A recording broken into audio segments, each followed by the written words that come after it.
Hello les amis, nous sommes le jeudi 8 octobre 2020 et ce soir une très courte émission parce que c'est bien de créer une association mais il faut bien qu'on bosse, et comme chacun travaille dans la journée.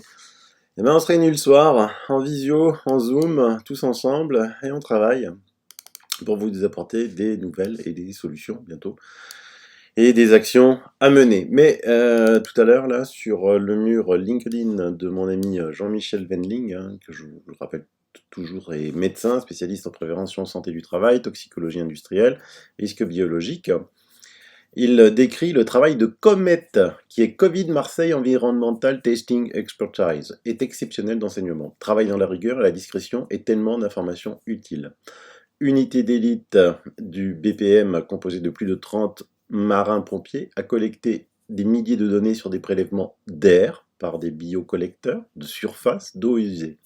Le bataillon livre des informations peu exploitées, pourtant rassurantes et essentielles, extraites d'articles de presse, c'est-à-dire qu'on est obligé d'aller piocher dans des petits articles de presse de CNews, La Provence, France Bleu, RTL, Gomet Santé. Les faits saillants utiles à la compréhension des modes de transmission principaux.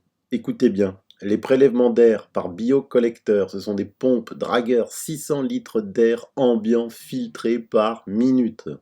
Les prélèvements dans l'air, tous négatifs fin avril. Je vous parle de fin avril, quand il y avait le pic de l'épidémie, puisque je vous rappelle que l'INSEE dit que si jamais on avait pu tester toute la population française à l'instant T pendant les pics de l'épidémie, ce serait entre 180 000 à 480 000 cas positifs par jour. 180 000 à 480 000 cas positifs par jour. C'est pas Sylvain Notre qui le dit, c'est l'INSEE.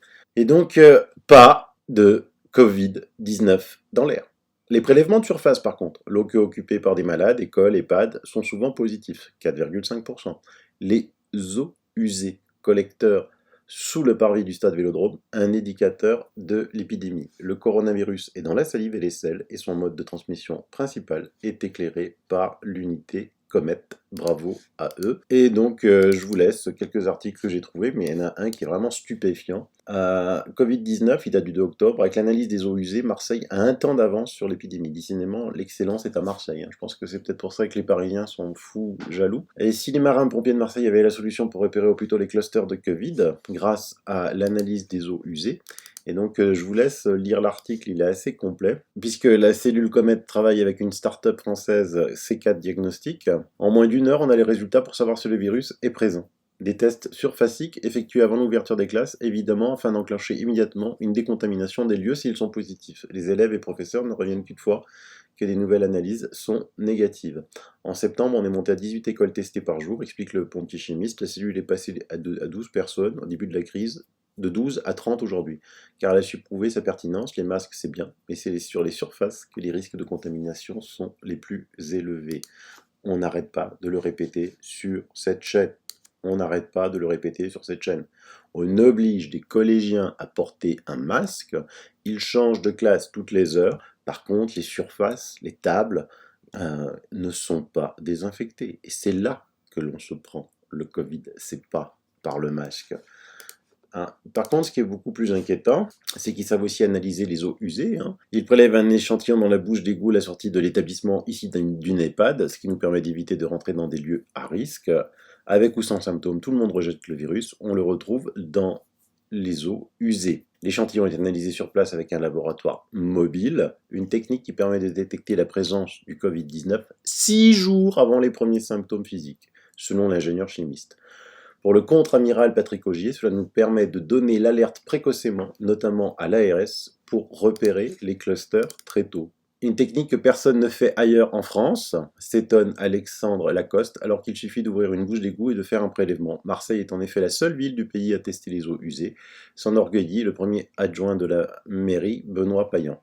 Et on le doit au bataillon des marins-pompiers et à leur application exceptionnel. Nous sommes ouverts à proposer et montrer le protocole ailleurs, car la technique permet d'avoir un temps d'avance sur les tests individuels et les vagues d'hospitalisation selon les marins-pompiers qui l'utilisent à la station d'épuration centrale de Marseille. Cela nous permet d'avoir une image de la progression de l'épidémie à l'échelle de la ville avec plus d'une semaine d'avance sur les autres indicateurs. Une semaine d'avance. Le 24 juillet, nous avons détecté la vague qui allait se déclarer début août. Puis fin août, nous avons constaté la baisse qui s'amorçait et que l'on constate aujourd'hui. Vous avez compris? Donc, dans d'autres articles de la Provence, ils disent, bah oui, Marseille, en été, les touristes du monde entier sont venus, ce qui est normal, hein. Bon, en plus, les touristes aussi de la France, les Parisiens qui descendent sur Marseille, et ainsi de suite. Et évidemment, ils ont vu avec ce brassage, hein, que ça allait monter. Et quand Véran a décidé de fermer Marseille, eux, ils étaient en train de crier que non, c'était fini, quoi. Le premier adjoint de la ville de Marseille insiste sur la précision de cet indicateur, car à l'heure où les mesures contraignantes s'intensifient à Marseille en zone d'alerte maximale et que le monde économique et politique local est vent debout contre la fermeture imposée des bars et restaurants, les analyses des eaux usées deviennent un argument pour remettre en cause la cohérence des mesures de l'État. On a alerté le centre interministériel de crise en fin juillet avec ces analyses, mais les décisions n'ont pas été prises du côté du gouvernement. Les analyses des eaux usées nous permettent aujourd'hui de dire qu'on a atteint un plateau et même une baisse. Il faudrait se concentrer sur des lieux de contamination importants comme les écoles, les crèches, les EHPAD. C'est là qu'il faut agir. Pourquoi le gouvernement ne réagit pas? Parce que ça vient de Marseille. Bah, c'est une question qu'on va traiter ce soir aussi sur bon sens. Voilà. Je vous embête pas plus pour ce soir, hein. Moi, je vais aller bosser. Bye bye, bisous.